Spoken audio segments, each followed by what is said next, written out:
revolução, porque mudou as hierarquias dentro da sociedade, certo? Então aí, deixa eu ver aqui, surgem os totalitarismos, né? Era sobre isso que eu estava falando, que aí eu acabei me perdendo aqui. Então surgiram os totalitarismos por causa das ideias do Marx. Olha o que acontecia, na época o Marx é de 1818, ele nasce. Então ali no meados do século XIX ele começa a fazer barulho lá na Alemanha. Na época não era Alemanha, eram os Estados Confederados, né? Era a Prússia. E o Karl Marx, ele começa a rivalizar, né, a ter problemas diretos com o rei da Prússia. Porque o rei da Prússia surge com uma lei muito estranha para o Karl Marx. E aí o Marx, lembrando um detalhe importante, o Marx ele era filho de rabinos. Então era filho de rabino, de uma tradição de rabino, na verdade, de religiosos muito bem conceituados e pessoas de muito dinheiro, tá? Daí o que acontece? O Marx ele começa a contestar os desmandos contra o povo do rei da Prússia. E lá ele criou um jornal, né, chamado Gazeta Renana, ele e mais uns 2 amigos, na cidade dele, né? E aí acontece o seguinte, o Marx pega e o rei da Prússia instituiu uma lei dizendo que a lenha não podia ser colhida mais nas terras do Estado e nem nas propriedades privadas. Mas os colonos, né, os trabalhadores braçais que trabalhavam nas fábricas, eles iam pegar lenha de onde? Para se aquecer. Porque eles não tinham dinheiro nem para comer, quem dirá para comprar lenha. Aí o rei disse, não quero saber, vai ter que comprar. Todo mundo compra, vai ter que comprar. Fica devendo, botando pendura, qualquer coisa, mas tem que comprar a lenha. Aí o Marx pega e escreve um livro chamado Glosas Marginais ao Rei da Prússia. E aí vocês devem imaginar o que é que ele falou, né? Fez piada do rei, foi a maior confusão, bota o Karl Marx para fora do país e ele foi expulso do país. Ele só não foi morto, porque naquela época era muito fácil matar, né? E hoje também é, mas sempre foi. Ele só não foi morto porque os pais dele, o pai, né, na verdade, era um cara muito influente. Então, tira o Karl Marx daqui. Aí mandaram o Karl Marx embora do país e ele foi lá para a Inglaterra. O centro da Revolução Industrial. Né? O Marx passou muito tempo na Inglaterra, depois passou muito tempo na França estudando. Ele foi estudar economia na Inglaterra, né, e depois foi estudar política na França. Mas o que é que acontece? O Marx, ele ia a favor do povo, e a ideia dele era que o povo não fosse prejudicado pelos desmandos da alta burguesia. Por quê? Porque era a burguesia que estava dominando os espaços de trabalho, né, de trabalho assalariado, que eram as indústrias. Então, para que o povo não fosse enganado, o Marx começou a escrever a obra dele para ajudar o povo a entender a força que ele tinha, né? E daí o que acontece? O Marx foi lá, né, ficou nessa briga, antes do Marx ir embora da Alemanha, né, botaram fogo no jornal dele com ele dentro 2 vezes, né? Então, para vocês terem uma ideia do mal que esse cara fez, né, tentando mostrar para o povo o que estava acontecendo, a força que ele tinha. Beleza, com as ideias de Marx lá na França, começam a surgir formas de proteger o país dos socialistas. O que eram os socialistas, né?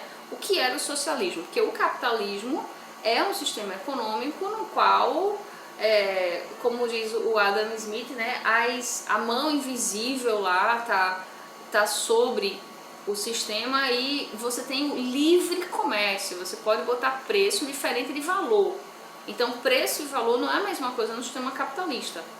Eu não vendo uma coisa, o preço não está condicionado a quanto vale aquela coisa. O preço está condicionado a quanto a pessoa precisa daquela coisa. Então se eu olho assim e digo, nessa localidade aqui se precisa mais, eu posso botar o preço muito acima do valor daquele produto, certo? Então o capitalismo tem isso, é a vantagem, é o ganho que se tem sobre o outro. Essa é a proposta do sistema, né? Já o socialismo faz como? E o capitalismo tem uma hierarquia muito forte. Então a gente tem o poder econômico, né, a galera que domina o aparelho estatal, e a gente tem as pessoas que servem. Então quem não tem conhecimento é escravo. De alguma forma continua sendo, né, dentro do sistema capitalista. O sistema socialista, ele prega o quê? E isso é uma coisa que cai muito em provas de concurso. O sistema capitalista, ele prega o fim da hierarquia. Então não existe mais esse poder econômico que manda nos outros, né? Não existe mais a propriedade privada no ideário socialista. Aí as pessoas dizem, ah, Priscila, mas não dá, e as pessoas que compraram a propriedade. Tá, mas isso não funciona, Priscila, como é que pode? Vejam só, antes dos portugueses chegarem no Brasil, as terras aqui não eram de ninguém. As pessoas usavam as terras, cuidavam da natureza, plantavam e comiam daquilo que plantavam. E não tinha fome, não existia fome aqui antes de chegar os portugueses. Não existia, os índios não passavam fome. Vocês veem o corpo dos índios, né? Vocês lembram que na carta do Pero Vaz de Caminha, o que mais impressionou os portugueses quando eles chegaram aqui no Brasil foi justamente o corpo dos índios.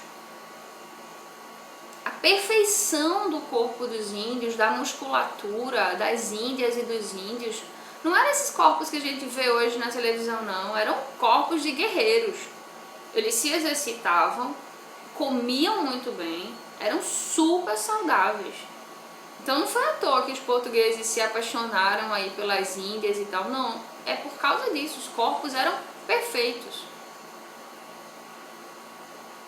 Então eles se alimentavam muito bem, eles plantavam, eles comiam comidas naturais, obviamente. Então quem trouxe o industrializado foram os portugueses para cá. Foi o processo de colonização, né, de um modo geral. Então o que os socialistas queriam era o fim da propriedade. Então não teria mais propriedade, todo mundo teria terra, ninguém teria mais que pagar aluguel por nada, cada um construiria a sua casa ou moraria, agora a gente já tem as casas prontas aí, e plantaria no seu quintal.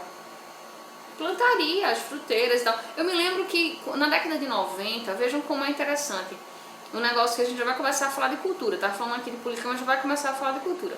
Vejam um processo interessante. Eu me lembro que na década de 90, na minha casa mesmo, tinha várias fruteiras. Então tinha mais de 10 pés de fruta. Então tinha manga, tinha azeitona roxa, tinha coco, morango, goiaba, tinha um monte de frutas, um monte de pé de fruta, pitanga, acerola. Aí o que acontece? Na década de 90 surge uma ideia entre a população. E essa ideia qual é? É a ideia de encimentar tudo. Então era a modernidade chegando, então chegava e o moderno era o cimento, era o asfalto, tinha que ter cimento. E eu me lembro que nas casas as fruteiras eram derrubadas e derrubaram-se os pés de azeitona roxa. Vocês sabem, o pé de jambo, eram pés enormes, azeitona roxa, jambo. Tira tudo aquilo e encimenta. Por qual motivo isso aconteceu? Porque isso é uma tática da mídia.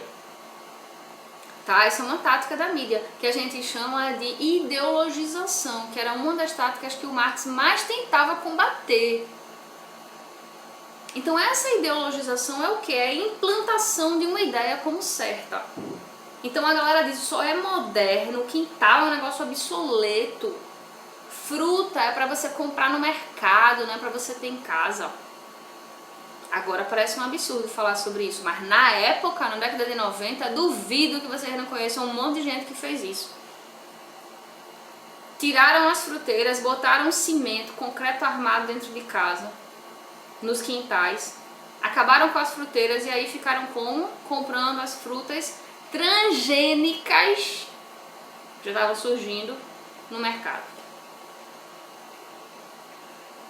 Não foi assim que aconteceu? Isso é a ideologização, é a implantação de uma ideia como verdadeira. Você pensa que aquilo ali é verdade e você vai e faz. Você só vai ver a besteira que fez muito tempo depois.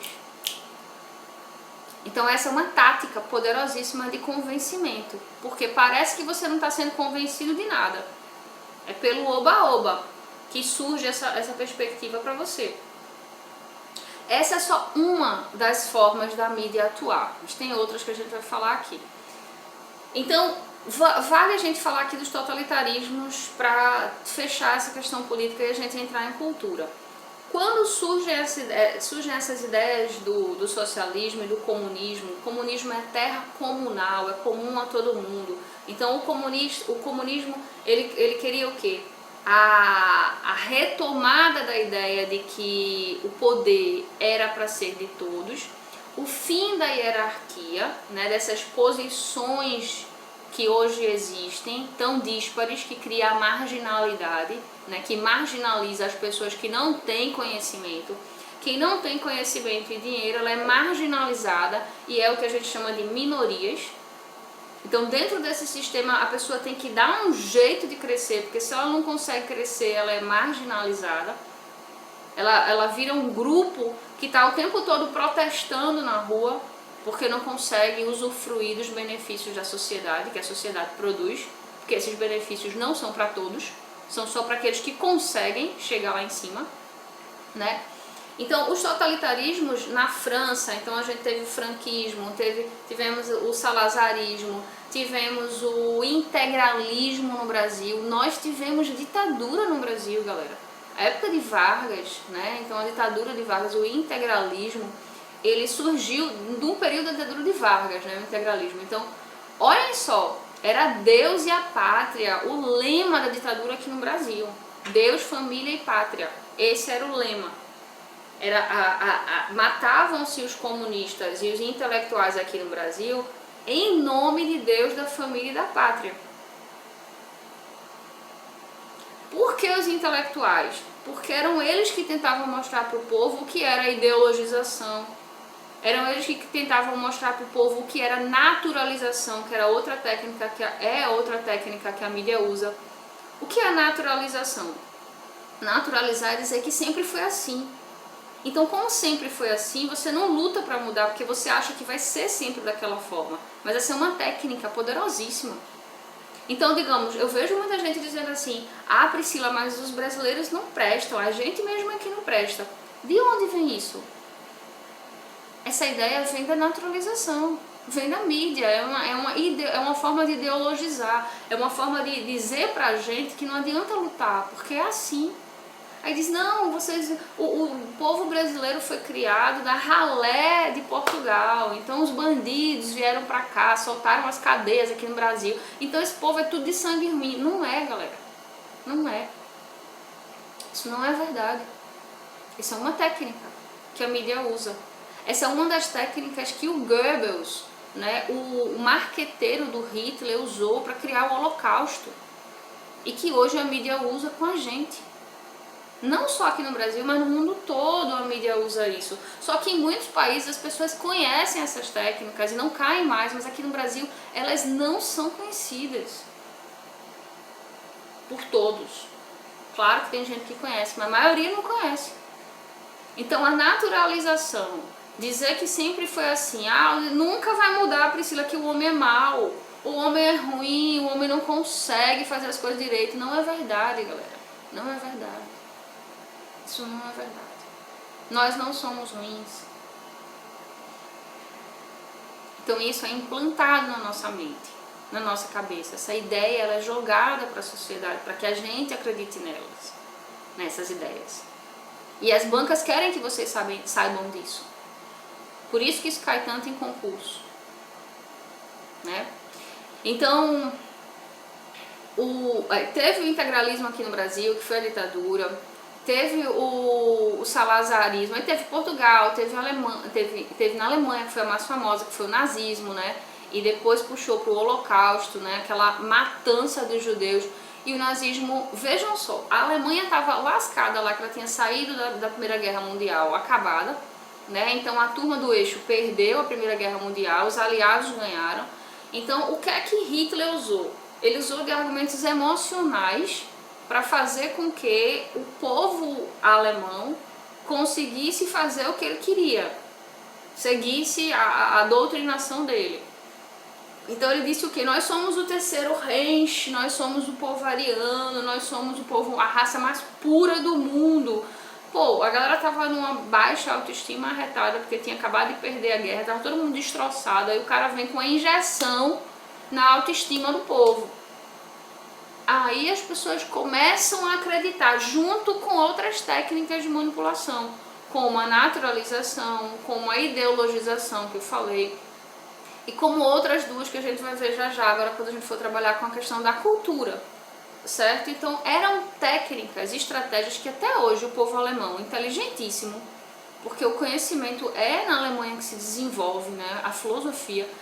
Então os alemães até hoje não acreditam como eles caíram na conversa do Hitler. A vergonha que eles sentem, os descendentes, né, do Holocausto. A vergonha, porque eram pessoas boas e foram convencidas a torturar outras. Então, os judeus, eles foram mortos na Alemanha simplesmente porque eram eles que detinham o dinheiro nos portos. Então, eles dominavam os portos da Alemanha. Eles tinham um conhecimento de finanças incrível. E todo isso que a gente chama hoje de agiotagem, né? Todo esse processo da agiotagem, da cobrança, do empréstimo de dinheiro, que hoje são os bancos que fazem, isso aí era feito pelos judeus. E os alemães não queriam estar na mão dos judeus.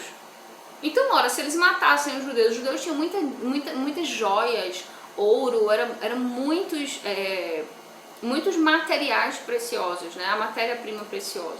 Então, isso tudo estava na mão dos judeus. Se você matasse, você espoliava. Ficava com aquilo. Foi isso que o Hitler fez. Então, todos os totalitarismos, né, na Rússia também teve, que era a União Soviética, também teve totalitarismo lá, a ditadura do Stalin, né, o stalinismo. Agora vejam um detalhe. Todas as ditaduras são de direita. Todas as ditaduras são de direita. Então, o objetivo de uma ditadura, as ditaduras surgiram quando as ideias socialistas começaram a aparecer, como eu falei para vocês. Então, a ideia da ditadura é matar o comunista. Essa é a ideia da ditadura, primordial. Então, é a turma da direita querendo matar os comunistas de esquerda. Ou seja, as pessoas que querem a divisão das terras, querem que as terras que não exista mais propriedade privada, e as pessoas que querem que a Constituição seja realmente efetiva, que ela não seja uma falácia, ou seja, direitos para todos. Então, essa turma que pensa desse modo deve morrer. Então, as ditaduras matam os comunistas e matam os intelectuais que tentam explicar isso para as pessoas. É isso que as ditaduras fazem. A primeira coisa que as ditaduras fazem é queimar os livros. Queimar os livros, porque aí ninguém pode saber disso. Ninguém pode entender como é que funciona o conhecimento. Então queima os livros, mata os intelectuais, prende e tortura, para dar exemplo para outro intelectual não querer liberar o povo da ignorância, e também mata os comunistas. É assim que funciona. Foi assim que funcionou a vida toda. Na Rússia aconteceu o contrário, foi o único país que foi o contrário. A ditadura foi de esquerda, né? Então a turma da esquerda, ou seja, o povo, invadiu, né, o Congresso, tirou a galera da direita, começou a expulsar a turma da direita do país, porque não conseguia matar, né, o pessoal tinha muito dinheiro, então tinha formas de fugir. E na Rússia, a direita que fugiu do país com a ditadura de esquerda, ela se tornou hoje a máfia russa. A máfia mais poderosa do mundo é a galera da direita da Rússia fugida na época do Stalin. Então vocês vejam hoje, onde é que está a máfia russa? A máfia russa é a mais famosa no tráfico de gente do mundo. Né? Então a máfia russa ela está hoje muito forte na Polônia, nos Estados Unidos, na França e na Inglaterra. É a máfia que domina o tráfico não só de gente, como de drogas. Né? De drogas também domina, mas o de gente é o foco do tráfico da máfia russa. Né?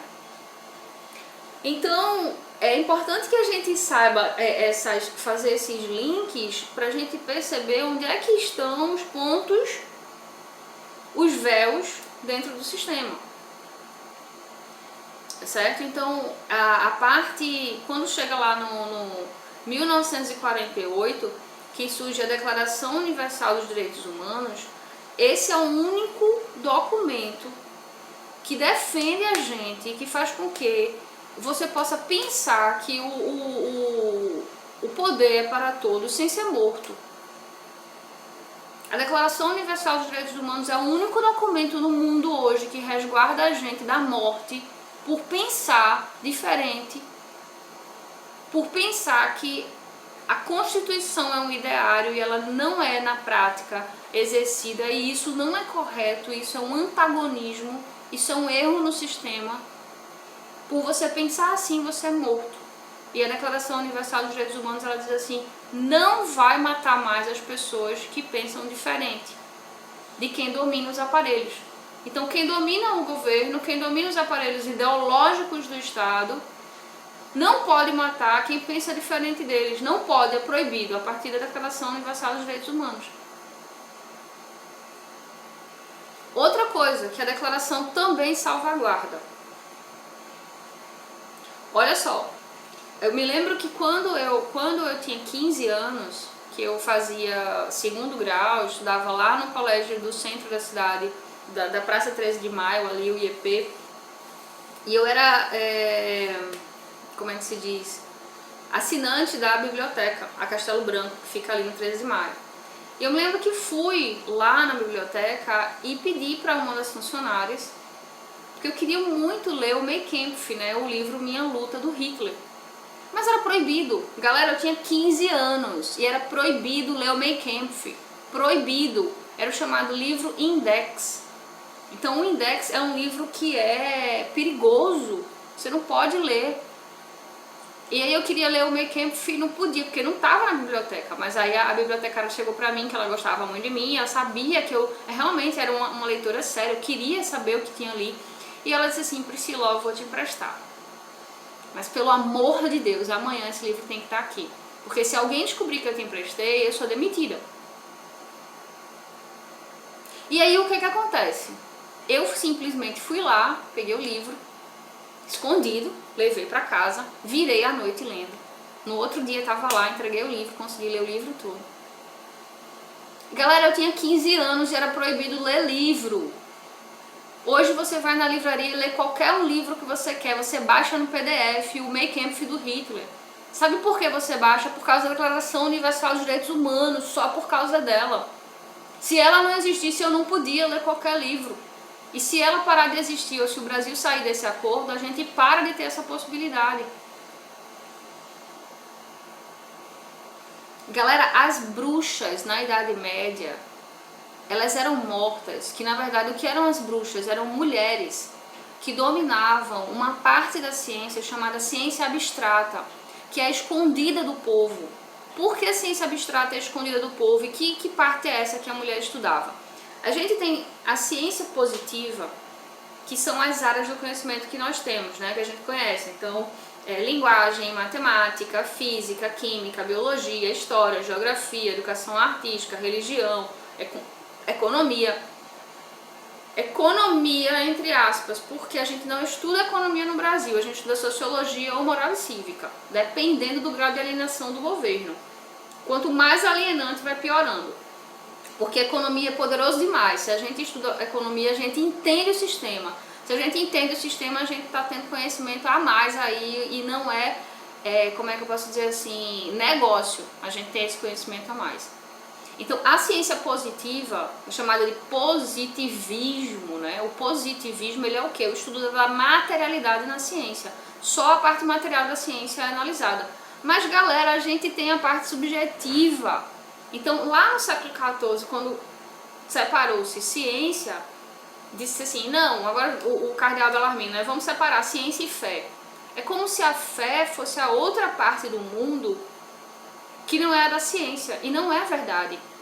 A fé é o estudo da crença.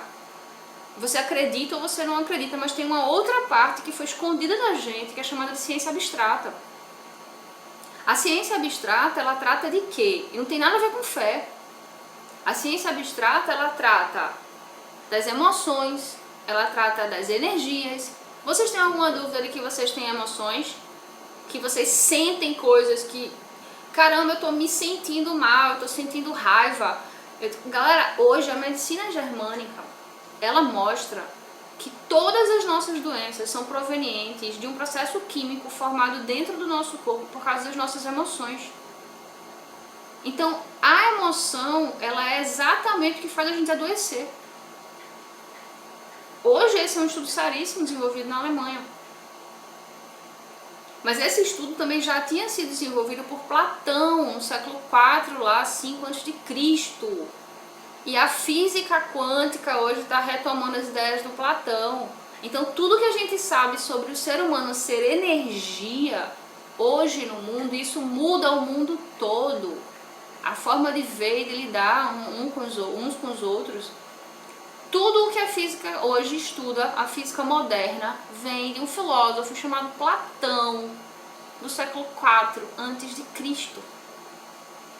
Mas como é que a filosofia é tratada no mundo? Porque eu já falo para vocês na aula, né? Então, o que é a filosofia? A filosofia é o conhecimento. Lá na ciência positiva, a ciência é o quê? Você pega a filosofia, parte ela em vários pedaços. Então, uma parte da filosofia é matemática, outra física, outra química, outra biologia, outra é história, outra é geografia. Você parte isso para as pessoas estudarem desconectadamente. Aí as pessoas estudam e o colégio reproduz a ideia de que uma não tem link com a outra, mas isso é história, isso é conversa. Isso é uma coisa só. É uma coisa só. Então, mas você é bom em linguagem, então você é péssimo em matemática, né? Que não dá pra você ser bom em matemática e bom em linguagem. Ou você é bom em um ou você é bom em outro. Não é verdade. A filosofia é o conhecimento de um modo geral, ela é o conhecimento. Mas o que é que dizem pra gente sobre a filosofia? Qual é a ideia que é implantada na nossa mente aqui no Brasil? A de que filosofia é coisa de quê? De vagabundo, né? Não, filosofia é uma viagem, professora. Aquele negócio que a professora fala, eu não entendo nada. Aquela viagem arretada lá que o professor diz na sala. Não, pelo amor de Deus, para que eu vou estudar isso? Isso é uma técnica, galera. Então, se você não sabe o valor da filosofia, você não percebe que a filosofia é o conhecimento, você não vai querer estudar. E o que é que a galera quer? Que você não queira estudar, porque se você não quiser estudar, você não vai entender como é que as coisas funcionam. E se você não entender como é que as coisas funcionam, você vai cair num negócio chamado indústria da cultura. E é sobre isso que a gente vai falar agora. Então, um dia desses, quando começou aí o Big Brother Brasil, o Pedro Bial, no final do primeiro episódio, no final do primeiro episódio não, né? Do primeiro episódio, né? Porque ele dividia em várias cenas até acabar no dia, né? Então, assim... Digamos, o primeiro Big Brother, acho que ele teve o quê? Uns 3 ou 4 intervalos, umas 3 ou 4 etapas para acabar no primeiro dia da criação dele. Me lembro que eu assisti esse Big Brother e quando chegou no final do Big Brother, o Pedro Bial fez assim, ó. Ele fez assim, no final, e disse assim, viva o grande irmão. E deu uma risadinha. Eu disse, cara, que bicho descarado. Porque, galera, o grande irmão é a mídia. Então, ele fez... O grande irmão é um personagem do livro 1984, do escritor George Orwell, que representa a manipulação da mídia. Então, quando o Pedro Bial faz isso, o que é que ele mostra? O Big Brother, ele tá querendo manipular vocês. Mas como é que ele quer manipular vocês? Como é que ele quer manipular? Como é que o Big Brother manipula? Ele manipula, vejam só, galera, vamos lá para a Antiguidade Clássica para ver o que é que acontece. Qual é a tática que tem por trás do Big Brother? Na Antiguidade Clássica, a maior discussão do Platão era de que o homem era instinto e intuição.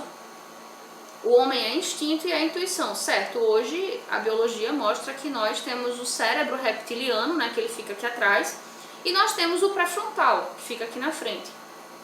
O reptiliano vem com as nossas informações biológicas e vem com os nossos instintos, né? Então nós e os animais temos os mesmos instintos. Quais são eles, né? O instinto de reprodução, desenvolvimento da sexualidade para o humano, né? O sono, que é a economia de energia, que desenvolve no humano como a preguiça, né? e a alimentação, né? Beleza, então esses são os 3 instintos que são humanos e são também animais, são biológicos. Então, o que diferencia o humano do animal, já que os dois têm instintos?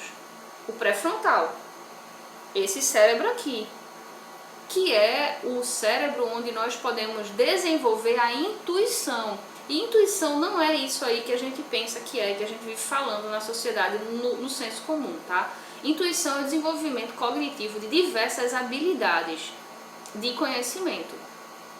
Então, essas habilidades que a gente tem que desenvolver, que elas não nascem desenvolvidas, ou o ser humano, digamos assim, o nosso processo de conhecimento deveria ser para desenvolver essas habilidades de intuição, que são habilidades de cognição.